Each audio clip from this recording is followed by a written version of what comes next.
السلام عليكم ورحمة الله.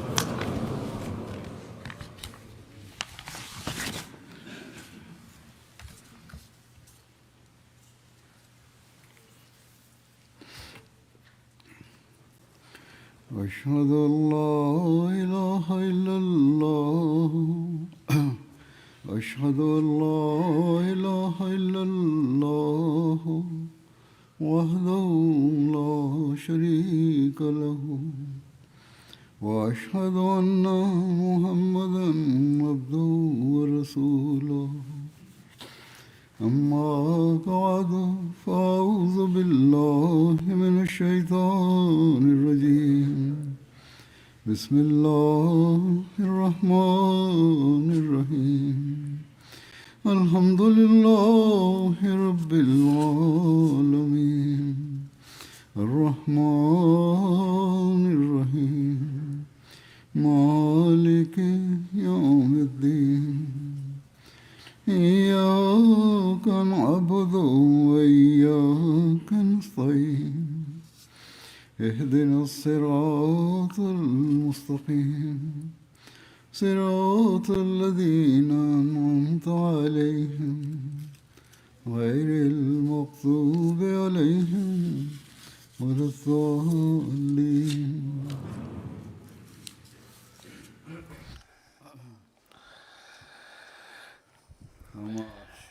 আজ আমরা রমজান মাস শেষে ঈদ উদযাপন করছি, কিন্তু এই ঈদ আমাদের রমজান মাস অতিক্রমের পর আল্লাহ তাআলার প্রতি কৃতজ্ঞতার নিদর্শন স্বরূপ উদযাপিত হওয়া উচিত, কেননা তিনি আমাদেরকে রমজানে রোজা রাখার এবং ইবাদত করার সুযোগ দিয়েছেন। অনেকেই তাহাজ্জুদ নামাজ পড়ার সৌভাগ্য লাভ করেছে, অনেকেই তারাবির নামাজ পড়ারও সুযোগ পেয়েছে। বরং মানুষ অনেক বড় সংখ্যায় এখানে তারাবি পড়তে আসে।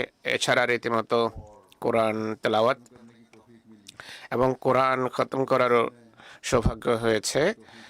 দরস শোনার সৌভাগ্য লাভ করেছে। বিভিন্ন জামাতে কোরআন শরীফের দরস হয়ে থাকে। জিক্রে এলাহির সৌভাগ্য লাভ হয়েছে।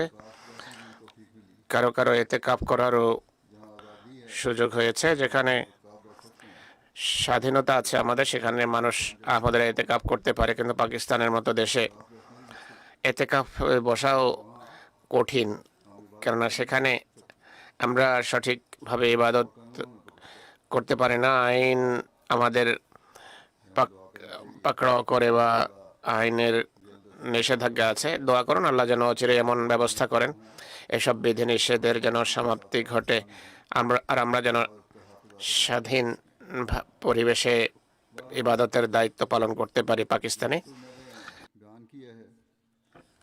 যাই হোক, আমি যেই লক্ষ্য এবং উদ্দেশ্য বর্ণনা করেছি, রমজান অতিক্রম করার, রমজান মাস পালনের, এটি উদ্দেশ্য। এই দিনগুলোতে যদি লক্ষ্য অর্জনের দিকে মনোযোগ নিবদ্ধ না হয়, তাহলে এমন লোকদের জন্য ঈদ কেবল একটি উৎসব যা তারা উদযাপন করছে, আনন্দ উল্লাসের জন্য সমবেত হয়েছে, নতুন কাপড় পরলো, দাওয়াত খেলো, বাস তারা ভাবলো যে লক্ষ্য অর্জিত হয়েছে। অথচ ঈদের উদ্দেশ্য মোটেই এটি নয়। এটি তো কেবল এক কৃতজ্ঞতার নিদর্শন বা কৃতজ্ঞতার বহিঃপ্রকাশ, যে আল্লাহ তাআলা আমাদেরকে এক মাস যে কোরবানির তৌফিক দিয়েছেন, আল্লাহর অধিকার এবং বান্দার অধিকার প্রদানের যে সামর্থ্য দান করেছেন, আর এরপর আজকে যে এই উদ্দেশ্যে ঈদ উদযাপনের নির্দেশ দিয়েছেন, এর জন্য আল্লাহর দরবারে কৃতজ্ঞতা প্রকাশই হলো আমাদের উদ্দেশ্য। এই উদ্দেশ্যে আমরা ঈদ উদযাপন করি। আমি আশা করি আহমদীদের বেশিরভাগ রমজানের কল্যাণ থেকে পুরোপুরি লাভবান হওয়ার চেষ্টা করেছে। তাকওয়ার ক্ষেত্রে, হেদায়েতের ক্ষেত্রে উন্নতি করার মানুষে, আল্লাহর ইবাদতের ক্ষেত্রে উন্নতি করার মানুষে, আর নেকির প্রতি তাদের মনোযোগ যেন নিবদ্ধ হয়। এই উদ্দেশ্যে সবসময় আল্লাহর কাছে সাহায্য চাইতে থাকা উচিত। আল্লাহ তাআলা আমাদেরকে নেক কর্ম, ইবাদত এবং বান্দার অধিকার, মানুষের অধিকার প্রদানের যে সুযোগ দিয়েছেন, আমাদের हमेशा जारी रखने की भी तौफीक জীবনে যেন সবসময় আমরা সেটি ধরে রাখতে পারি, বজায় রাখতে পারি, সেই সুযোগ যেন আমাদের লাভ হয়। যেন শুধু রমজান নয়, বরং আমাদের প্রতিটি ইবাদতেই আল্লাহর অধিকার প্রদানের ভেতর অতিবাহিত হয়, তার বান্দার অধিকার প্রদানের মাঝে অতিবাহিত হয়। जो सूरह फातिहा सिखाई है আল্লাহ তাআলা কোরআন শরীফে যে সূরা ফাতিহা শিখিয়েছেন এবং বারবার সেটি পড়ার যে নির্দেশ দিয়েছেন, সব নামাজের প্রত্যেক রাকাতে যে সেটি পড়ার নির্দেশ দিয়েছেন, এই নির্দেশ কেন দেয়া হলো? এর উদ্দেশ্য হলো যেন আমরা সব সময় স্মরণ রাখি যে का हक अदा करने की খোদার দাসত্ব, তার ইবাদত বন্দেগী এবং তার অধিকার প্রদানে আমাদের সবসময় সচেষ্ট থাকতে হবে। তার নির্দেশ মেনে চলার সবসময় সচেষ্ট থাকতে হবে। সূরা ফাতিহায় बुनियादी सिफात का जिक्र है। আল্লাহর মৌলিক গুণাবলীর কথা উল্লেখিত আছে, इस हवाले से আর এই বোরাতে তার প্রতি কৃতজ্ঞতা প্রকাশের নির্দেশ আছে। হেদায়েতের পথ সন্ধান, নেমতপ্রাপ্তদের অন্তর্ভুক্ত হওয়া, আল্লাহর इसी गुनाह में आने के लिए ক্রোধ এবং তার শাস্তি থেকে দূরে থেকে আল্লাহর আশ্রয়ে আসার আল্লাহ তাআলা মনোযোগ আকর্ষণ করেছেন এই সূরায়। অর্থাৎ এসব পূর্ণ অর্জন, তার সন্তুষ্টি অর্জন এবং তার ক্রোধ থেকে বাঁচার জন্য এই কথার উপর মনোযোগ নিবদ্ধ রাখো। सूरत में फरमाया है এটি এই সূরার উদ্দেশ্য। এই সূরায় আল্লাহ তাআলা বলছেন, ইয়াকা না'বুদু ওয়া ইয়াকা নাস্তাঈন, অর্থাৎ হে আল্লাহ, हम तेरी इबादत আমরা তোমারই ইবাদত করি এবং এটি চাই, তোমার ইবাদত করতে চাই এবং তোমার ইবাদত করার অঙ্গীকার করি, সংকল্প রাখি, কিন্তু এর জন্য মনোযোগ এবং শক্তি তোমার কৃপায়, তোমার অনুগ্রহেই লাভ হতে পারে। हमें इसके लिए मदद সুতরাং হে আল্লাহ, আমাদেরকে তুমি এর সামর্থ্য দান করো। এই দোয়ার মাধ্যমে মানুষ শতভাগ আল্লাহর উপর নির্ভর করা শিখে, নির্ভর করতে চায়। আর কখনো এই কথা মাথায় আসে না তার যে আমার কোনো যোগ্যতার কারণে এসব নেয়ামত এবং ইবাদতের সামর্থ্য আমি লাভ করেছি বা লাভ হতে পারে বা লাভ করছি। কিন্তু খোদা তাআলা এটিও বলেছেন যে প্রথমে বান্দার পক্ষ থেকে বিষয়ের সূচনা হতে হবে। বান্দা এরপর যদি আল্লাহর দিকে অগ্রসর হওয়ার ব্যাপারে সচেষ্ট হয়, তো যেভাবে খোদা বলেছেন, মহানবী বলেছেন সাল্লাল্লাহু আলাইহি ওয়াসাল্লাম, যে মানুষ যখন এক বিঘত আল্লাহর দিকে অগ্রসর হয়, খোদা 2 বিঘত তার দিকে আসেন। বান্দা এক পদক, এক পা উঠালে খোদা তাআলা 2 পা তার দিকে এগিয়ে আসেন। বান্দা হেঁটে আসলে আল্লাহ তাআলা ছুটে আসেন তার দিকে। তো এই কথাটি সবসময় আমাদের স্মরণ রাখতে হবে যে যদি রমজানের पाना चाहते हैं কল্যাণ রমজানের কল্যাণ স্থায়ীভাবে লাভ করতে চাই আমরা, তাহলে এদের জন্য আমাদেরকে সবসময় চেষ্টা করতে হবে স্থায়ীভাবে খোদার দিকে অগ্রসর হতে হবে, তার দিকে হেঁটে যেতে হবে, তার ক্রোড়ে স্থান পাওয়ার জন্য চেষ্টা করতে হবে এবং দোয়া করতে হবে। হযরত মসিহ মউদ আলাইহিস সালাতু ওয়াস সালাম ইয়াকা না'বুদু ওয়া ইয়াকা নাস্তাঈন সম্পর্কে যেই তত্ত্বজ্ঞান সমৃদ্ধ কথা বলেছেন, এর কিছু আমি আপনাদের সামনে তুলে ধরছি। তিনি বলছেন, ইয়াকা না'বুদু ওয়া ইয়াকা নাস্তাঈন, অর্থাৎ আমরা তোমারই ইবাদত করি আর তোমার কাছে সাহায্য যাচনা করি, সাহায্য চাই। ইয়াকা নাস্তাঈনের উপর ইয়াকা না'বুদু ইয়াকা নাস্তাঈনের পূর্বে রাখার কারণ হলো অর্থাৎ আমরা তোমার কাছে সাহায্য চাই, তোমার ইবাদত করতে চাই, এটি পরে এসেছে। এর উদ্দেশ্য হলো সকল শক্তি বৃত্তিকে মানুষ কাজে লাগিয়ে আল্লাহর দিকে অগ্রসর হয়। মানবীয় যে সমস্ত শক্তি বৃত্তি আছে, উপকরণ আছে, প্রথমে সেইগুলো ব্যবহার করতে হবে এবং সেগুলোকে কাজে লাগিয়ে আল্লাহর দিকে অগ্রসর হওয়া এটা মানুষের কাজ। ইবাদত সঠিকভাবে করার রীতি হলো এটি।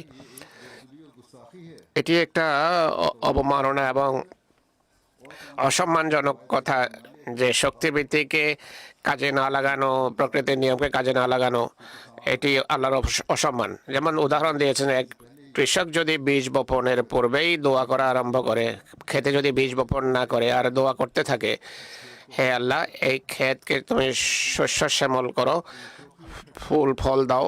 তাহলে এটি তো একটা হাসি ঠাট্টা বই কিছু নয়। কাজ করেনি, বীজ বপন করেনি, ভূমি প্রস্তুত করেনি, অথচ দোয়া আরম্ভ করে দিয়েছে যে আল্লাহ তুমি ফল দাও, ফসল দাও। এটি কিভাবে হতে পারে? যাই হোক, চেষ্টা করতে হবে। कि इसी को खुदा का इम्तिहान और आजमाइश कहते हैं। এটিকে আল্লাহর পরীক্ষা নেওয়া, একেই বলা হয়। অর্থাৎ কিছু না করে শুধু আল্লাহর কাছে চাওয়া যে এটি হয়ে যাক। আল্লাহ তাআলা এটি করতে বারণ করেছেন। চেষ্টা করবে না, আমল করবে না, উপকরণকে কাজে লাগাবে না, ये तो আর শুধু দোয়া করবে। এটি তো তোমরা আসলে খোদার পরীক্ষা নিচ্ছ, পরীক্ষা করছো। এটিকে কঠোরভাবে নিষেধ করা হয়েছে, নিরুৎসাহিত করা হয়েছে, এটি পাপ। আর বলা হয়েছে যে আল্লাহকে পরীক্ষা করো না, অর্থাৎ ইয়াকা নাবুদুতে এই কথাই বলা হয়েছে যে আল্লাহর পরীক্ষা নিও না, বরং প্রথমে নিজে কাজ করো, চেষ্টা করো। এটি সত্য কথা যে যে ব্যক্তি কর্মের উপর নির্ভর করে না প্রথমে, সে কোনো দোয়া করে না, বরং সে আল্লাহর পরীক্ষা নেয়।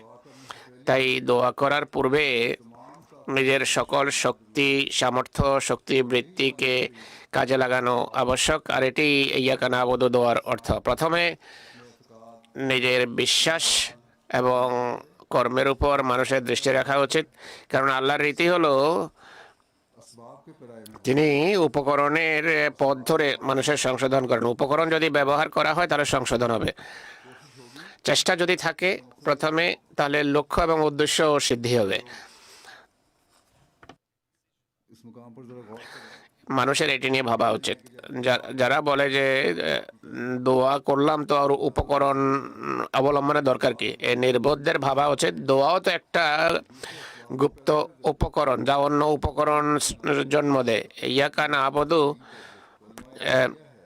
যে প্রথমে রাখা হয়েছে, ইয়াকা নাস্তাইন পরে রাখা হয়েছে, এটি কথার ব্যাখ্যা করে যে প্রথমে উপকরণকে কাজে লাগাও, উপায়কে কাজে লাগাও, এরপর আল্লাহর উপর ভরসা করো। উপায় প্রথমে কাজে লাগাবে, তাহলে আল্লাহ বরকত দেবেন, আর আল্লাহর কাছে তখন সাহায্য চাও যেন খোদা তাআলা ক্রমাগতভাবে বরকত দেন। কখনো মানবীয় প্রচেষ্টায় কোনো ত্রুটি থাকা উচিত না। শুধু রমজানের 1 মাস চেষ্টা করে যদি আমরা আনন্দিত হতে থাকি যে যা করার ছিল করে ফেলেছি, এখন আল্লাহ তাআলা সব কিছু দিয়ে দেবেন, এটি ভ্রান্ত কথা।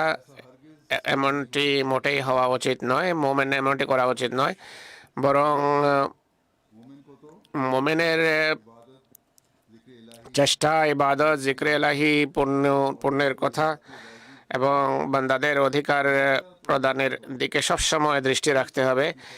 কেবল তবে প্রকৃত অর্থে কল্যাণ বা বরকত লাভ হতে পারে। অনেকে মনে করে যে রমজানে যেই চেষ্টা করলাম, কোরবানি করলাম খোদার জন্য, এখন আবশ্যক হলো এর বিনিময়ে সারা জীবন না হলেও কমসে কম আগামী রমজান পর্যন্ত যেন নিজ ফজল এবং কৃপায় আমাদেরকে ধন্য করেন। অনেকের ধ্যান ধারণা এমনই, এমন চিন্তাধারা যারা লালন করে, তার একটা উদাহরণ আছে। এ ধরনের লোক সব যুগেই জন্মগ্রহণ করে। মুসলিম মত একটা উদাহরণ দিয়েছেন তার এক খুতবায়, ঈদের খুতবায় তিনি একটা ঘটনা শুনিয়েছেন। তিনি বলছেন, আমি দোয়া করাচ্ছিলাম, রমজানের দোয়া হচ্ছিল, আমার কানে একটি আওয়াজ আসে, কোনো ব্যক্তির, কেউ বলছিল, হে আল্লাহ, তুমি জানো যে কিভাবে কষ্ট করে তোমার জন্য রোজা রেখেছি। অথচ তিনি বলেন যে অথচ আল্লাহ তাআলার আদেশ নিষেধ মানতে গিয়ে মোমেনের কষ্ট হওয়া উচিত নয়। নিঃসন্দেহে শারীরিকভাবেও তার কিছুটা কষ্ট হয়, কিন্তু সে সেটি অনুভব করে না। সে তার পথে অনেক বড় কষ্ট বরণ করেও সে লজ্জিত হয় যে সে কিছুই করতে পারেনি। আর এইভাবেই যদি দেখা হয়, তাহলে আমরা খোদা তাআলার জন্য কী বা কষ্ট বরণ করেছি। বহু মানুষ এমন আছে যারা রুটিও পায় না, ক্ষুধার্ত থাকে, কিন্তু যারা পায় তারা যদি রোজা রেখে এই কথা বলে যে সে কষ্ট বরণ করে রোজা রেখেছে, তাহলে সে খোদা তাআলার নিয়ামতের অকৃতজ্ঞতা প্রদর্শনকারী হবে। আল্লাহ তাআলার কাছে চাওয়ার হাজার হাজার পথ আছে, বহু পদ্ধতি রয়েছে। এটি কি আবশ্যক যে চাওয়ার জন্য বেয়াদবির পথ অবলম্বন করা হবে? আর এভাবে নিজের জন্য খোদার কৃপার পথ মানুষ বন্ধ করে নেবে। স্মরণ রেখো, রোজা রাখার তৌফিকও খোদা তাআলার কৃপাতেই লাভ হয়। অতএব এই দোয়াকারীর নিয়ত যদি ভুল নাও হয়, তবুও জ্ঞান স্বল্পতা এবং কষ্টের কারণে তার মুখ দিয়ে এই কথা বের হয়েছে। তাই দোয়া করার সময় আল্লাহ তাআলার কাছে সাহায্য চাওয়ার ক্ষেত্রেও খুবই চিন্তা ভাবনা করে করা উচিত এবং সমীচীন শব্দ ব্যবহার করা উচিত। হযরত মুসলিম মাউদ রাদিয়াল্লাহু তাআলা আনহু এই বিষয়টি স্পষ্ট করতে গিয়ে লিখেন যে যদি আমরা রোজা রেখে থাকি তাহলে নিজেরা কোনো কষ্ট করিনি, বরং আল্লাহ তাআলা আমাদের প্রতি অনুগ্রহ করেছেন যে আমাদের এই নেকি করার তৌফিক দিয়েছেন। তিনি বলেন যে যদি আমার হৃদয়ে এই ধরনের ধারণা আসতো যে রোজার প্রেক্ষিতে আমি দোয়া করব, তাহলে এইভাবে বলতাম না, বরং এটি বলতাম যে হে খোদা, তুমি আমাদের তৌফিক দিয়েছো যে আমরা রোজা রাখতে পেরেছি, এখন তুমি তোমার এই অনুগ্রহকে পূর্ণ করো। হে খোদা, এই পুরো মাসে তুমি আমাদের প্রতি অনুগ্রহ করেছো, এখন ঈদকেও আমাদের জন্য পূর্ণ করে নিজ অনুগ্রহকে সম্পূর্ণ করো, অর্থাৎ ঈদের যে বরকত রয়েছে, কল্যাণ রয়েছে, সেগুলো যেন আমরা লাভ করতে পারি। আর তোমার কৃপা বলে আমরা যে রোজা রাখার তৌফিক পেয়েছি সেটিকেও তুমি কবুল করো বা গ্রহণ করো। এসব বরকত এবং অনুগ্রহের ধারাবাহিকতা যেন বজায় থাকে, আর এই ঈদেও যেন আমরা সেসব কল্যাণ থেকে সেসব কল্যাণ লাভ করতে পারি। তো তিনি বলেন যে এই দোয়া আর সেই ব্যক্তির নিয়ত অবশ্যই ভালো হবে, কিন্তু প্রণিধানের স্বল্পতা এবং তার জ্ঞান স্বল্পতার কারণে তার দোয়ার চেহারা সে বিকৃত করে নিয়েছে। তার এই কথা বলার পরিবর্তে যে আমি কষ্ট করে রোজা রেখেছি, সে যদি এই কথা বলতো যে হে আল্লাহ, তুমি কতই না অনুগ্রহ করেছো যে আমাকে রোজা রাখার তৌফিক দান করেছো, কিন্তু এখন এই অনুগ্রহকে অপূর্ণ রেখো না, এটিকে সম্পূর্ণ করে আমাদের ঈদও দেখিয়ে দাও, তাহলে এটি কতই না সুন্দর দোয়ায় পরিণত হতো। মোমেনের আমল আল্লাহ তাআলার কৃপা এবং অনুগ্রহের অধীন হয়ে থাকে, এগুলো ছাড়া সে তা কখনো সম্পূর্ণ করতে পারে না। যা হোক, এখন ঈদের প্রেক্ষিতে আমাদের এই দোয়াই করা উচিত যে হে আল্লাহ তাআলা, তুমি আমাদের আজ ঈদ উদযাপনের তৌফিক দিয়েছো, আমাদের রোজার পর তুমি আমাদের উপরেই অনুগ্রহ করেছো, এখন এই রমজানের সাথে সম্পৃক্ত সমস্ত আনন্দ আমাদেরকে দেখাও এবং ঈদের যে প্রকৃত আনন্দ হয়ে থাকে সেটিও আমাদের প্রদর্শন করো। আমাদের প্রকৃত ঈদ তো সেটি হবে যখন আমরা তোমার তৌহিদ এবং তোমার রাজত্বকে পৃথিবীতে প্রতিষ্ঠিত হতে দেখতে পাবো। আজকাল মুসলমানদের অবস্থা খুবই শোচনীয়, সবাই জানে। আর আমরা যখন এই শোচনীয় অবস্থাকে গাম্ভীর্যপূর্ণ অবস্থায় পরিবর্তিত হতে দেখব, মহানবী সাল্লাল্লাহু আলাইহি ওয়াসাল্লামের বার্তাকে পৃথিবীর সমস্ত মানুষের হৃদয়ে প্রতিষ্ঠিত হতে দেখব, তার একনিষ্ঠ দাসের মিশনকে পূর্ণ হতে দেখব এবং দাজ্জালি শক্তিসমূহের সমস্ত শক্তিকে চূর্ণ বিচূর্ণ হতে দেখব, তবেই তা প্রকৃত ঈদ হবে, যা এক মোমেনের ঈদ হয়ে থাকে। নতুবা এগুলো শুধুমাত্র বুলি সর্বস্ব হবে। হযরত মসিহে মাউদ আলাইহিস সালাম, যেমনটি আমি বলেছি, বহু স্থানে ইয়াকা নাবুদু ওয়া ইয়াকা নাস্তাঈনের তত্ত্বপূর্ণ ব্যাখ্যা করেছেন। এক জায়গায় তিনি বলেন যে বিভিন্ন দিককে সামনে রেখে তিনি বলেন যে আল্লাহ তাআলা এই বাক্য ইয়াকা নাবুদুকে ইয়াকা নাস্তাঈন বাক্যের পূর্বে রেখেছেন। এখানে বান্দার তৌফিক চাওয়ার পূর্বে সেই সৃষ্টিকর্তার কল্যাণের প্রতি দৃষ্টি আকর্ষণ করা হয়েছে। একটি অর্থ পূর্বে রেখেছেন, তো আল্লাহ তাআলার সিফত রহমানিয়ত বা গুণ রহমানিয়তকে পূর্বে রাখা হয়েছে, কেননা বান্দা তার প্রভুর কৃতজ্ঞতা জ্ঞাপন করে এবং বলে যে হে আমার প্রভু, আমি তোমার নিয়ামতের কৃতজ্ঞতা জ্ঞাপন করছি, আর তুমি যা সেই নিয়ামতের কৃতজ্ঞতা করছি যা তুমি আমার দোয়া, আমার আবেদন, আমার আমল এবং আমার চেষ্টা প্রচেষ্টা এবং তোমার রুবুবিয়ত এবং রহমানিয়তের গুণ যা যাচনাকারীর যাচনা করার উপর প্রাধান্য রাখে, আমি সেগুলোর জন্য কৃতজ্ঞতা জ্ঞাপন করছি। যে তোমার সেসব নিয়ামত যা সেই সব কিছুকে ছাড়িয়ে গেছে যা আমি চাইতে পারি, আমার দোয়া তো এর বিপরীতে কিছুই নয়, অর্থাৎ তোমার রুবুবিয়ত এবং রহমানিয়ত গুণের অধীনে গুণ যাচনাকারীর যাচনার চেয়ে অনেক ঊর্ধ্বে। আমার চাওয়ার পূর্বেই তুমি আমাকে সবকিছু দান করেছো, আমার দোয়া চাওয়ার পূর্বেই তুমি আমাকে অনেক কিছু দান করেছো। তুমি তোমার রহমানিয়ত এবং রুবুবিয়ত গুণের কল্যাণ আমি চাওয়ার পূর্বেই আমাকে দান করেছ, যার ফলে আমি তোমার কৃতজ্ঞতা জ্ঞাপন করছি। তো এটিও এর একটি অর্থ যে কৃতজ্ঞতা জ্ঞাপনের দিকে দৃষ্টি আকর্ষিত হয় এর মাধ্যমে। এরপর আমি তোমার কাছে সমস্ত সামর্থ্য, স্বাচ্ছন্দ্য, সাফল্য এবং সেসব উদ্দেশ্য অর্জনের জন্য যাচনা করছি বা দোয়া করছি, যা আবেদন করা, দোয়া করা এবং এর মাধ্যমে করা হয়। আর তুমি সর্বোচ্চ দাতা বা সর্বোত্তম দাতা। নিজের রবুবিয়ত, রহমানিয়ত গুণের অধীনে তুমি তো আমাকে অনেক কিছু দান করেছো, কিন্তু এখন আমি তোমার কাছে আবেদন করছি যে আমাকে সমস্ত ধরনের সামর্থ্য দান করো, আমি যেন সৎপথে চলতে পারি, সাফল্য লাভ করতে পারি, নেক উদ্দেশ্য অর্জন করতে পারি, আমি যেন ভালো পথে চলতে পারি, কেননা তুমি সর্বোত্তম দাতা। ইয়াকা নাস্তাইন এর অর্থ হলো এটি। এখন যেহেতু তোমার রহমানিয়ত এবং রুবুবিয়তের মাধ্যমে আমি অনেক কিছু পেয়ে গেছি, তাই এখন আমি তোমার ইবাদত করে তোমার কাছে এটিও চাচ্ছি এবং তোমার সাহায্য চাচ্ছি যে সঠিক পথ যেটি রয়েছে, সাফল্য যেটি রয়েছে, আর স্বাচ্ছন্দ্য যেটি রয়েছে এবং আমার যেসব উদ্দেশ্য রয়েছে সেগুলো তুমি পূর্ণ করে দাও। আমি এই দোয়া করছি যে হে আল্লাহ, তুমি আমাকে সেই সমস্ত কিছু দান করো যা জীবনে আমার জন্য কল্যাণকর হবে, এবং সেসব নিয়ামত দান করো যা আমাকে তোমার দিকে নিয়ে যাবে, তোমার কাছে নিয়ে যাবে, যেন আমি পুনরায় তোমার শুকরিয়া আদায় করতে পারি। তো মানুষের পুনরায় শুকর গুজারি বা কৃতজ্ঞতার প্রতি দৃষ্টি আকর্ষিত হবে। এরপর তিনি বলেন যে এই আয়াতগুলোতে এসব নিয়ামতের শুকর বা কৃতজ্ঞতা করার প্রতি দৃষ্টি আকর্ষণ করা হয়েছে। তিনি বলেন যে আর যেসব জিনিসের আকাঙ্ক্ষা মানুষ করতে পারে সেগুলোর জন্য ধৈর্যের সাথে দোয়া করা এবং পরিপূর্ণ ও উন্নত জিনিসগুলোর শখ সৃষ্টি করার প্রতি দৃষ্টি আকর্ষণ করা হয়েছে। এটি এর একটি তফসির যে সেদিকে দৃষ্টি আকর্ষণ করা হয়েছে। এতে আল্লাহ তাআলা এদিকে মানুষকে উদ্বুদ্ধ করেছেন যে নিয়ামত লাভের যে আকাঙ্ক্ষা সেগুলো পাওয়ার জন্য দোয়া করো, যেন তোমরা স্থায়ীভাবে কৃতজ্ঞতা জ্ঞাপনকারী এবং ধৈর্য ধারণকারীদের অন্তর্ভুক্ত হতে পারো। এরপর তিনি বলেন যে এই আয়াতগুলোতে এই দিকে দৃষ্টি আকর্ষণ করা হয়েছে যে বান্দার নিজের, यानी हमारी कोई ताकत नहीं, আমাদের নিজের কোনো শক্তি থাকে না, সবকিছু আল্লাহ তাআলার দান হয়ে থাকে।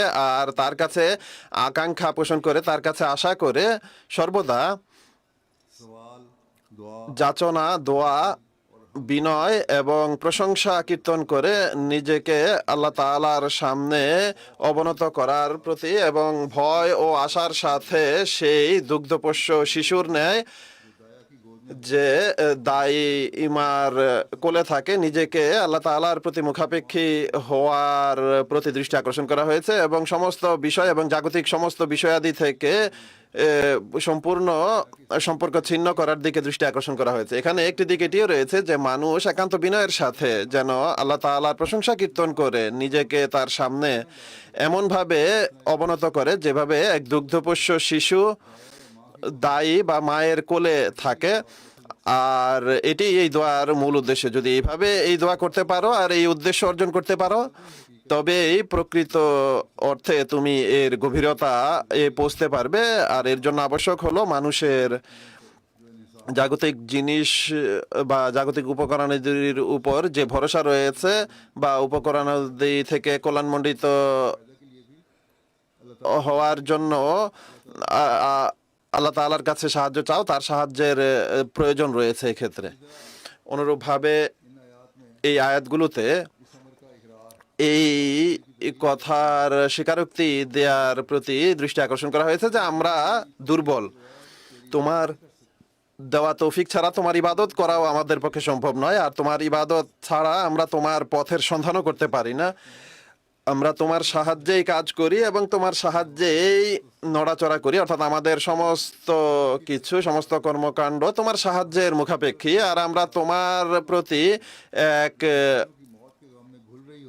বেদনার সাথে সেই মায়ের মতো যে তার সন্তানের জন্য উদ্বেলিত থাকে এবং এক প্রেমিকের মতো তোমার দিকে দৌড়ে আসে, অর্থাৎ একান্ত বেদনা ও আকাঙ্ক্ষার সাথে তোমার দিকে দৌড়ে আসছে। এরপর বলেন যে এই আয়াতগুলোতে অহংকার এবং গর্বকে ছেড়ে দেয়া এবং বিপদাপদ উপস্থিত হওয়ার সময় শুধুমাত্র আল্লাহ তাআলার পক্ষ থেকে প্রাপ্ত শক্তি এবং সামর্থ্যের উপর ভরসা করা এবং এই বিনয়ীদের অন্তর্ভুক্ত হওয়ার প্রতি দৃষ্টি আকর্ষণ করা হয়েছে। যখন এই বিনয় সৃষ্টি হবে তবে এই প্রকৃত অর্থে দোয়ার গৃহীত হওয়ার দিকেও দৃষ্টি আকর্ষিত হবে, আর দোয়ার গৃহীত হওয়াও আল্লাহ তাআলা, দোয়া তখনই আল্লাহ তাআলা গ্রহণ করেন। আর এইভাবে মানুষ যখন আল্লাহ তাআলার কোলে গিয়ে আশ্রয় নেবে তখনই সে তার উদ্দেশ্য অর্জন করতে পারে। বিনয় হলো এখানে অনেক গুরুত্বপূর্ণ জিনিস। আল্লাহ তাআলা যেন এখানে বলছেন যে হে আমার বান্দারা,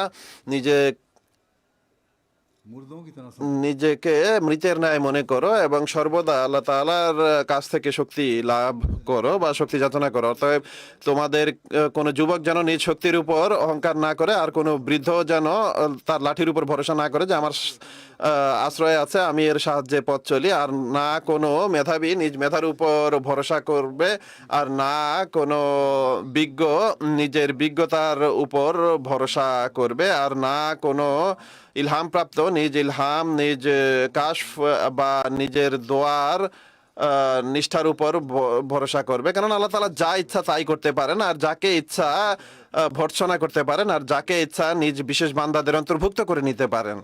ইয়াকা নাস্তাইন এর মাঝে নফসে আম্মারাকে দূর করার প্রতি দৃষ্টি আকর্ষণ করা হয়েছে, যা নেকির দিকে যাওয়ার ক্ষেত্রে মানুষকে উদ্বুদ্ধ করে।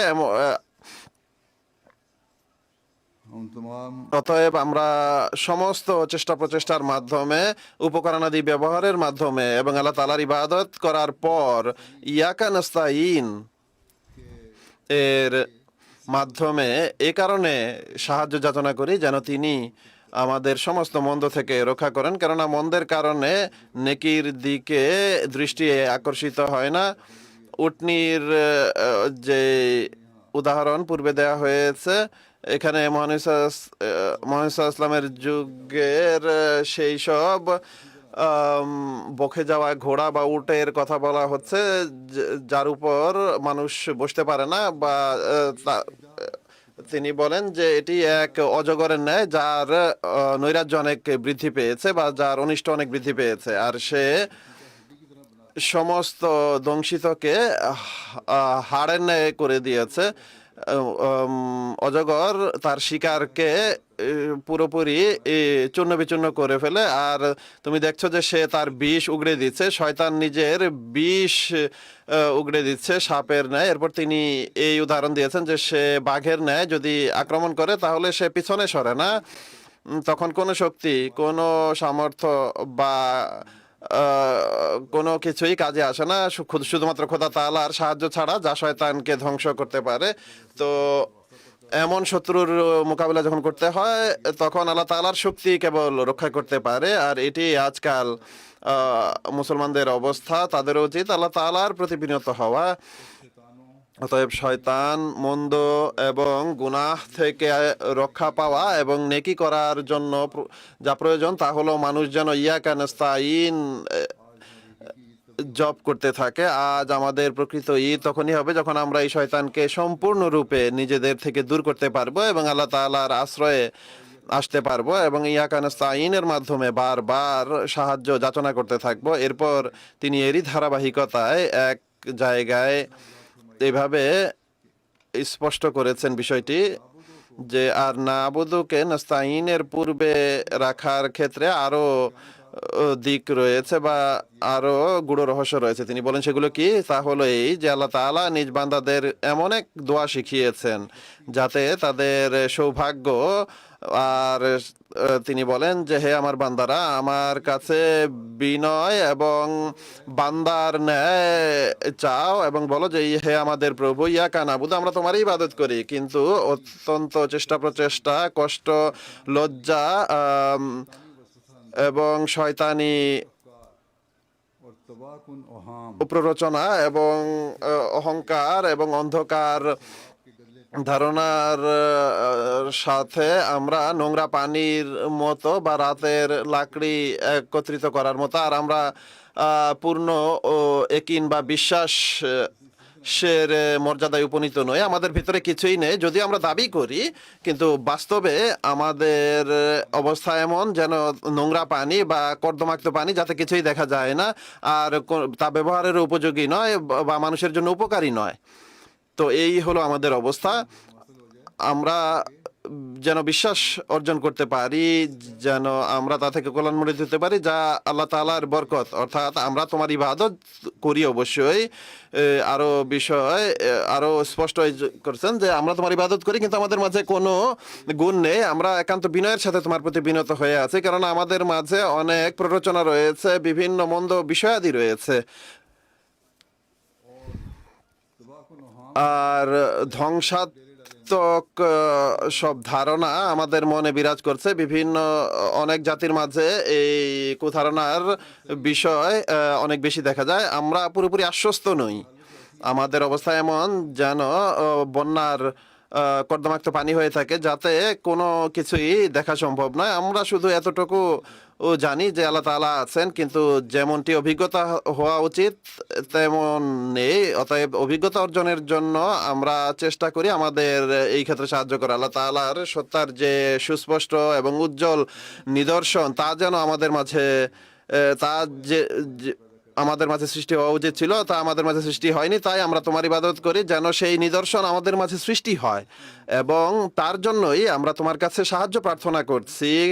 কেননা এখন পর্যন্ত আমাদের অবস্থা এই যে আমরা শুধুমাত্র শোনা কথার উপর ঈমান এনেছি। আমরা চাই যেন আমরা ব্যক্তিগত অভিজ্ঞতা অর্জন করতে পারি, তোমার ইলকা অর্জন করতে পারি, তোমার দোয়া কবুলিয়তের নিদর্শনও দেখতে পারি, এবং আমাদের ইবাদতের স্বাদও যেন আমরা লাভ করতে পারি। তাই আমরা তোমার কাছে সাহায্য চাই যে হে আল্লাহ, তুমি আমাদের সেই অবস্থা দেখাও যেন আমরা বাস্তবিক অর্থেই তোমার ইবাদতের বাস্তবতাকে অনুধাবন করতে পারি। এরপর তিনি বলেন যে ইয়াকা নাস্তাইন বলো, এরপর যে আমরা তোমার কাছে সাহায্য চাই, আর একান্ত আগ্রহ এবং নিষ্ঠা অর্জনের জন্য, আধ্যাত্মিকভাবে তোমার ডাকে সাড়া দেওয়ার জন্য, আর আনন্দ এবং নূর লাভের জন্য, আর আনন্দের পোশাকের সাথে আত্মতৃপ্তি লাভের জন্য তোমার কাছে সাহায্য চাই, যেন আমরা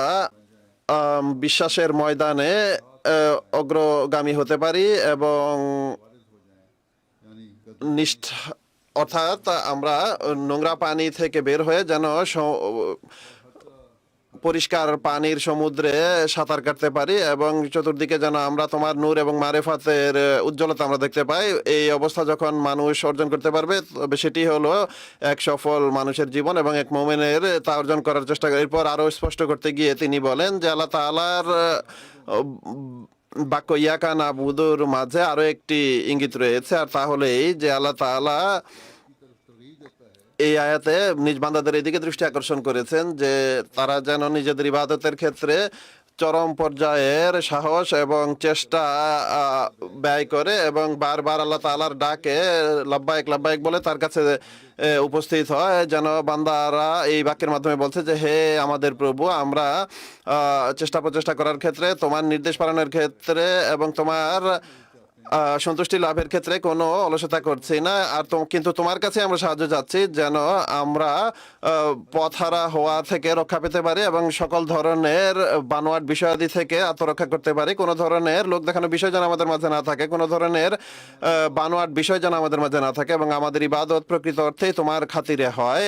আর এই কারণেই আমরা তোমার সাহায্য চাই যেন আমাদের মাঝে এই অবস্থা আমরা সৃষ্টি করতে পারি, যেন প্রকৃত অর্থেই তোমার খাতিরে আমাদের ইবাদত হয়ে যায় এবং তোমার খাতিরে আমাদের বিনয় হয়। আমরা তোমার কাছে এই তৌফিক চাচ্ছি যা হেদায়েত এবং তোমার সন্তুষ্টির দিকে নিয়ে যাবে, এবং আমরা তোমার আনুগত্য এবং তোমার ইবাদতের ক্ষেত্রে অবিচল থাকে। অতএব তুমি আমাদের তোমার অনুগত বান্দাদের অন্তর্ভুক্ত করো। এই অবিচলতা থাকা উচিত, এমন নয় যে রমজানের কয়েকদিন অতিবাহিত হয়ে গেল তখন ইবাদতও শেষ হয়ে গেল, বরং মানুষ যেন অবিচল থাকে, এখানে স্থায়িত্ব থাকে এই ক্ষেত্রে, আর আমরা সর্বদা আল্লাহ তাআলার প্রতি বিনত থাকি। তবে এই প্রকৃত অর্থে প্রকৃত বান্দা হওয়ার যে দায়িত্বতা পালিত হবে। তিনি বলেন যে এখানে আরও একটি ইঙ্গিত রয়েছে, আর তাহলে এই যে বান্দা বলে যে হে আমার প্রভু, আমরা তোমাকে আমাদের উপাস্য হিসেবে গ্রহণ করেছি এবং তুমি ছাড়া যাই আছে সেই সব কিছুর উপর তোমাকে প্রাধান্য দিয়েছে, অতএব তোমার সত্তা ছাড়া আমরা আর কোনো কিছুর ইবাদত করি না, আমরা তোমাকে সব কিছুর উপর প্রাধান্য দান করি এবং তুমি ছাড়া অন্য কারো ইবাদত করছি না, আমরা তোমাকে এক অদ্বিতীয় মান্যকারী। এই আয়াতে খোদা তাআলা এই বিষয়ের দিকে ইঙ্গিত করেছেন যে এই দোয়া সমস্ত ভাইদের জন্য, শুধুমাত্র দোয়াকারীর নিজের জন্য নয়। এখানে আল্লাহ তাআলা মুসলমানদেরকে পারস্পরিক ঐক্য, সম্প্রীতি এবং বন্ধুত্বের দিকে দৃষ্টি আকর্ষণ করেছেন এবং এই দিকে দৃষ্টি আকর্ষণ করেছেন যে দোয়াকারী যেন নিজ ভাই এর কল্যাণের জন্য বা কল্যাণ প্রদানের জন্য নিজেকে কষ্ট নিবেদিত করে, যেভাবে সে নিজেকে কল্যাণমণ্ডিত করার জন্য কষ্ট করে। অতএব যখন এই ধারণা সৃষ্টি হবে তখন আমরা ঈদের দিন নিজ ভাইদের প্রতিও খেয়াল রাখবো, সন্ধির দিকে অগ্রসর হব, ছোট ছোট মনোমালিন্য এবং বাকবিতণ্ডার কারণে নিজেদের মাঝে দূরত্ব সৃষ্টি করব না, বরং একে অপরের কল্যাণকামী হব বা কল্যাণ পৌঁছানোর চেষ্টা করব। যেভাবে মানুষ নিজের জন্য কল্যাণ চায় বা নিজেকে কষ্টে নিপতিত করে কল্যাণ লাভের জন্য বা স্বাচ্ছন্দ্য অর্জনের জন্য, অনুরূপভাবে इसी तरह अपने भाई के लिए भी कोशिश करे। নিজ ভাইয়ের জন্য যেন সে চেষ্টা করে। তিনি বলেন যে আল্লাহ তাআলা এই দোয়াতে এই শিক্ষাও দিয়েছেন যে নিজেকে কষ্ট নিবেদিত করে নিজ ভাইয়ের জন্য কল্যাণ কামনা করো, তার জন্য উন্নতি চাও এবং তার সাথেও সদ্ব্যবহার করো। আর এর অর্থাৎ তার ভাইয়ের, নিজ ভাইয়ের কল্যাণের জন্য সেভাবেই চেষ্টা করো যেভাবে নিজের জন্য চেষ্টা করে থাকো বা উদ্বিগ্ন হয়ে যাও। যদি এমনটি হয়ে যায় তাহলে বহু ধনী লোক দরিদ্রদেরও খেয়াল করবে এবং ঈদ তাদের জন্য প্রকৃত ঈদ হবে। গরিবদের জন্য যারা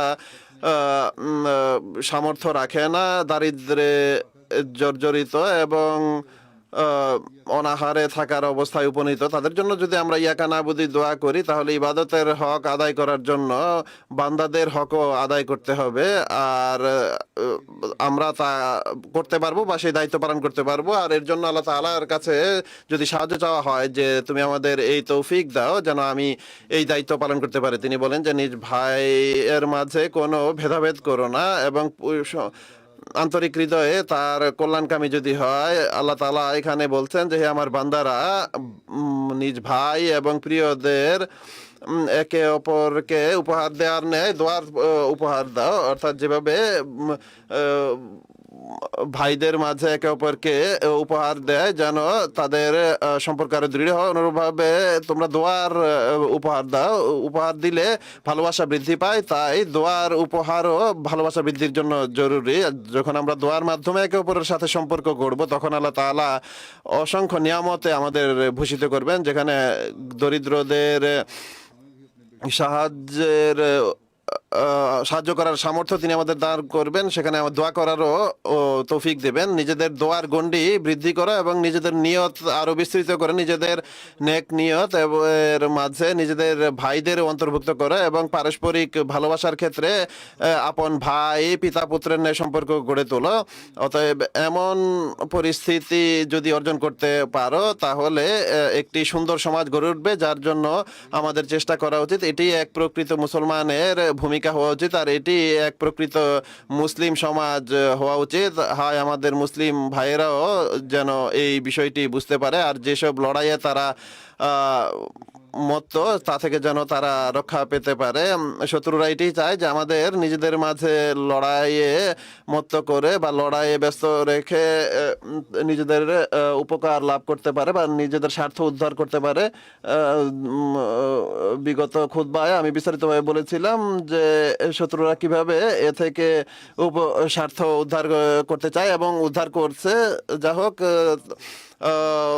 এই বিষয়গুলো অর্জিত হলে আমরা প্রকৃত ঈদ অর্জন করতে পারবো এবং শুধু নিজেদের কল্যাণমণ্ডিত করবো, বরং নিজেদের আত্মীয় স্বজন, বন্ধু বান্ধব এবং দরিদ্রদেরও এর দ্বারা কল্যাণমণ্ডিত করতে পারবো। এর মাধ্যমে আল্লাহ তাআলা আমাদের আরো বেশি দানে ভূষিত করবেন। হযরত মুসলিম মাউদ রাদিয়াল্লাহু তাআলা আনহু এই প্রেক্ষিতে একটি দিক উল্লেখ করেছেন, বরং নিজের একটি ঘটনা তিনি বর্ণনা করেছেন। তিনি বলেন যে যখন আমি এই সামুদ্রিক জাহাজের মাধ্যমে হজ থেকে ফিরে আসছিলাম, তখন একদিন জাহাজের ক্যাপ্টেন আমাকে বলে যে আমার নায়েব বা সহকারী ইসলামের প্রতি আকর্ষণ রাখে, আপনি চলুন তার সাথে কথা বলুন। আসলে সেই ক্যাপ্টেন নিজেও ইসলামের প্রতি কিছুটা আগ্রহ রাখতো। তিনি বলেন যে আমি তার অনুমতি নিয়ে তাদের রুমে যাই। ক্যাপ্টেনের রুমে সবাই যেতে পারে না, সে আমাকে ডাকে, আমি যাই। সে আমাকে বিভিন্ন মেশিন দেখায়, কিভাবে তা অপারেট করে বা কিভাবে চলে, সবকিছু দেখায়। এরপর আমাকে চাও পান করা। এরপর বলে যে আমার সহকারী ইসলামের প্রতি আকর্ষণ রাখে এবং মুসলমান হতে চায়, তো আমার বাসনা হলো আপনার মাধ্যমে যেন সে মুসলমান হয়। তিনি বলেন, হুজুর বলেন যে আমি অনুভব করলাম যে তার কথায় গাম্ভীর্য ছিল না, বরং রসিকতা ছিল, অর্থাৎ মজা করে সেই অর্থাৎ সত্যের দিকে যাওয়ার আগ্রহ ছিল না। সে এমনিতেই এই বিভিন্ন প্রশ্ন করতে থাকে। যা হোক, সে বিভিন্ন প্রশ্ন করে। আর এক সময় ক্যাপ্টেন সাহেব নিজেই বলে মুসলিম মাউদ রাদিয়াল্লাহু তাআলা আনহুকে যে এখন তো আপনি হজ করে এসেছেন, তো এখন তো আপনি যে আমলই করবেন তা বৈধ হবে।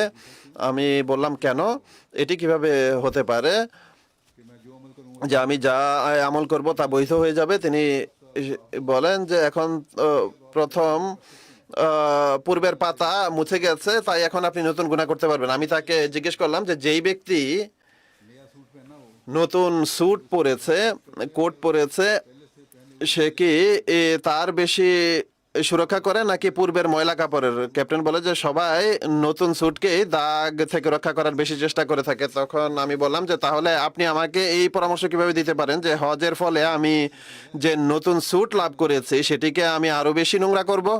তিনি বলেন যে আমি তাকে এই উত্তর দেই যে আমি হজ করে এসেছি, তো এটি একটি নতুন স্যুট আমি লাভ করেছি, এখন এটি এই অধিকার রাখে যে আমি এর অধিক সুরক্ষা করব। আমার এটি নয় যে আমার পুরনো গুনাহ ক্ষমা হয়ে গেছে তাই এখন আমি নতুনভাবে গুনাহ করব। এখন তো আমার আরো বেশি চিন্তা ভাবনা করে পদক্ষেপ রাখতে হবে। এই উদাহরণ দিতে গিয়ে তিনি এরপর আরো বলেন যে মোমেন যখন নেকির সুযোগ লাভ করে তখন তার উচিত অহংকারী হওয়ার পরিবর্তে আরো বেশি সাবধান হওয়া। রমজান বা অন্যান্য ইবাদতের পর আমাদের এটি মনে করা উচিত নয় যে আমাদের ফরজ বা দায়িত্ব শেষ হয়ে গেছে। রমজানে যদি আমরা কোনো কিছু অর্জন নাও করে থাকি, কোনো নেকি নাও করতে পারি, নাই করতে পারি, তাহলে এটি আমাদের জন্য কোনো গর্বের বিষয় নয়। আর যদি অর্জন করে থাকি তাহলে যেই সম্পদ আমরা লাভ করেছি সেটির হেফাজত করার আরো বেশি প্রয়োজন, যেন চোর তা চুরি না করে নিয়ে যায়, চুরি করে না নিয়ে যায়। তিনি বলেন যে সর্বদা চোর সেখানেই আসে যেখানে কিছু থাকে। আর যখন তুমি কোনো নেকি করেছো আর কিছুটা সম্পদ অর্জন করেছো, তাহলে কি তুমি মনে করো যে শয়তান সেখানে আক্রমণ করবে না? অতএব তোমরা যদি রমজানে কিছু সম্পদ অর্জন নাই করে থাকো তাহলে তোমাদের গর্ব বৃথা। আর যদি কিছু সম্পদ অর্জন করে থাকে তাহলে মনে রেখো যে এখন সেখানে ডাকাত আসবে আর শয়তান তা চুরি করে নিয়ে যাওয়ার চেষ্টা করবে। এখানে চোর হলো শয়তান, শয়তান হলো চোর। যদি তোমার, কেননা তোমার কাছে পূর্বে কিছুই ছিল না, কিন্তু রমজানের পর এখন তোমাদের হাতে আধ্যাত্মিক সম্পদ রয়েছে, আর চোর বা ডাকাত সেখানে আসবে চুরি বা ডাকাতি করতে। আর যদি তা না করতে পারে তাহলে চোর বা ডাকাতেরা তোমার ঘর জ্বালিয়ে দেওয়ার চেষ্টা করবে, অর্থাৎ শত্রুরা তোমার সম্পদ নষ্ট করার চেষ্টা করবে। তাই তোমার উচিত অনেক বেশি সাবধান হওয়া। এখন তোমার আরো বেশি জোরের সাথে ইয়াকা নাবুদু আর ইয়াকা নাস্তাইন পড়ার প্রয়োজন, এবং আরো বেশি চিন্তা করা প্রয়োজন, এবং অধিক মনোযোগের সাথে নিজ সম্পদের রক্ষণাবেক্ষণ করা প্রয়োজন। অতএব যেমনটি হযরত মুসলিম মাউদ রাদিয়াল্লাহু তাআলা অনেক উদাহরণের মাধ্যমে আমি বলেছি যে ইয়াকা নাবুদু ওয়া ইয়াকা নাস্তাইনের অনেক বিস্তারিত অর্থ রয়েছে বা গভীর তত্ত্ব রয়েছে। তো এই সম্পদ রক্ষণাবেক্ষণের চেষ্টা আমাদের করতে হবে। অতএব আমরা যদি কোনো নেকি করে থাকি তাহলে এখন সেসব নেকিকে জারি রাখার জন্য ও আরো বেশি কৃতজ্ঞ হওয়ার জন্য আল্লাহ তাআলার ইবাদতে অগ্রসর হন এবং তার কাছে সাহায্য চান যে হে আল্লাহ, আমাদের আগামীতেও স্থায়ীভাবে এসব ইবাদত করার তৌফিক দান করো। আমরা তোমার কাছে সাহায্য চাই যেন কখনো আমাদের উপর শয়তানের আক্রমণ না হয়, আর যে ইবাদত এবং নেকি আমরা রমজানে করেছি সেগুলো যেন বিনষ্ট না হয়, যেন আমরা ঈদের প্রকৃত কল্যাণ অর্জনকারী হতে পারি। আর কোনো চোর আমাদের সেই সম্পদের উপর যেন কুদৃষ্টি না দেয়। যখন আমাদের চিন্তা চেতনা এরূপ হবে তবে আমাদের ঈদ প্রকৃত ঈদ হবে। অনুরূপভাবে এই বিষয়টিও স্মরণ রাখুন যে আজ আমরা ঈদের আনন্দ উদযাপন করছি, কিন্তু প্রকৃত আনন্দ যেমনটি আমি বলেছিলাম আল্লাহ তাআলার নির্দেশাবলীর উপর আমল করার সাথে নিহিত। একই সাথে আমাদের সর্বদা এটিও স্মরণ রাখা উচিত যে আজকাল মুসলমানদের যে অবস্থা, আর অধিকাংশ দেশে যেখানে ফিতনা ফাসাদ বা যুদ্ধের পরিস্থিতি বিরাজ করছে, সেখানে মানুষ নিজেদের ফরজ পূর্ণ করার জন্য ঈদ যদিও উদযাপন করছে, কিন্তু অন্যায় আক্রমণের কারণে তাদের ঘর ধ্বংস হয়ে আছে এবং কোনো শিশু তার পিতামাতা থেকে বিচ্ছিন্ন হয়ে গেছে, কোনো পিতামাতা তার সন্তান থেকে বিচ্ছিন্ন হয়ে গেছে, আর তাদের উপর এক ভয়ের অবস্থা বিরাজ করছে। আল্লাহ তাআলা তাদের জন্য সহজ সাধ্যতা সৃষ্টি করুন এবং তাদেরও এই তৌফিক দিন যেন তারা সত্যিকার অর্থে আল্লাহ তাআলার প্রকৃত বান্দা হয়ে শুধুমাত্র তার দিকেই বিনত হয়, জাগতিক খোদার উপর ভরসাকারী না হয়। এটি জাগতিক খোদার উপর ভরসারই ফলাফল ছিল যা আজকাল এই দেশগুলোতে হচ্ছে। আর তাদের পিছনে যেন তারা না চলে, যেন তারা জগতে স্বাধীনভাবে বসবাস এবং আল্লাহ তাআলার ইবাদত করার তৌফিক লাভ করতে পারে। আল্লাহ তাআলা তাদেরকে অত্যাচার থেকে রক্ষা করুন। সারা পৃথিবীতে বিস্তৃত জামাতের সমস্ত সদস্যদের সুরক্ষা করুন, যেমনটি হযরত মুসলিম আউদ ইসলাম বলেছেন যে আমরা আমাদের ভাই এবং মানব জাতির জন্য দোয়া করব, ইয়াকা নাবুদু ওয়া ইয়াকা নাস্তাঈন এর দোয়া করতে থাকবো। আর এটি বললে আমাদের দোয়া গৃহীত হবে, আর যখন এই মান অর্জিত হবে তখন আমাদের দোয়া গৃহীত হবে। যখন আমরা পৃথিবীবাসীকে মহানবী ইসলামের প্রতি বিনত হতে, যে পৃথিবী আল্লাহ তাআলার প্রতি বিনত হচ্ছে এবং মহানবী সাল্লাল্লাহু আলাইহি ওয়াসাল্লামের পতাকা তলে সমবেত হচ্ছে, যখন আমরা এই দৃশ্য দেখব তখন এটি আমাদের প্রকৃত আনন্দ হবে। যখন আমরা হযরত মুসলিম আউদ ইসলামের মিশন পূর্ণ হতে দেখব তবে আমাদের প্রকৃত ঈদ হবে। আল্লাহ তাআলা আমাদের এমন ঈদ দান করুন যেন আমরা পৃথিবীর নৈরাজ্য শেষ হতে দেখতে পাই এবং সকল স্থানে হযরত মুহাম্মদ রাসূলুল্লাহ সাল্লাল্লাহু আলাইহি ওয়াসাল্লামের পতাকা উড্ডীন দেখতে পাই, আল্লাহ তাআলার তাওহীদকে প্রতিষ্ঠিত হতে দেখতে পাই। আল্লাহ তাআলা আমাদের সেই তৌফিক দান করুন।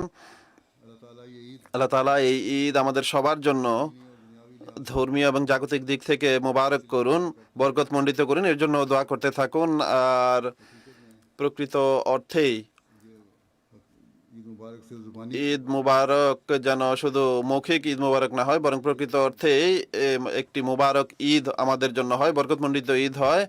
কোনো কোনো দেশে আগামীকাল ঈদ হচ্ছে, আল্লাহ তাআলা তাদেরকেও সুরক্ষার সাথে ঈদ উদযাপনের তৌফিক দিন, বিশেষ করে পাকিস্তানে, আর সমস্ত অনিষ্ট থেকে তাদের রক্ষা করুন।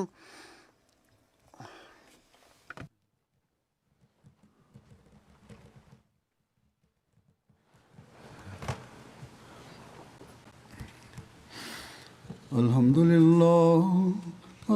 لله نحمده ونستعينه ونستغفره ونؤمن به ونتوكل عليه ونعوذ بالله من شرور أنفسنا ومن سيئات أعمالنا من يهده الله فلا مضل له ومن يضلل فلا هادي له ونشهد أن لا إله إلا الله ونشهد أن محمدا عبده ورسوله عباد الله رحمكم الله إن الله يأمر بالعدل والإحسان وإيتاء ذي القربى وينهى عن الفحشاء والمنكر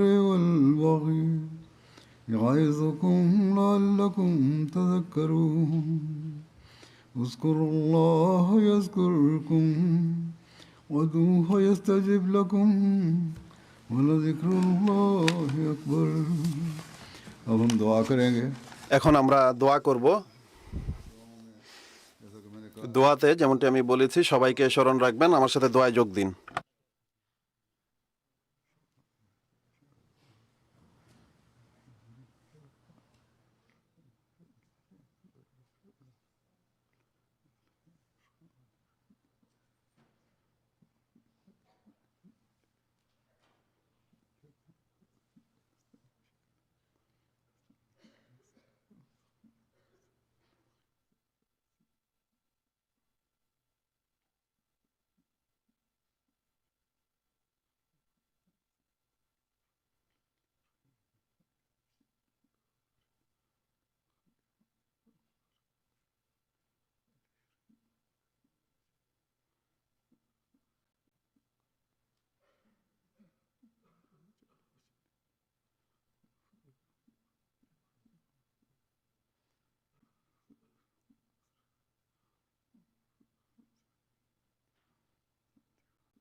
آمين. السلام عليكم ورحمة الله.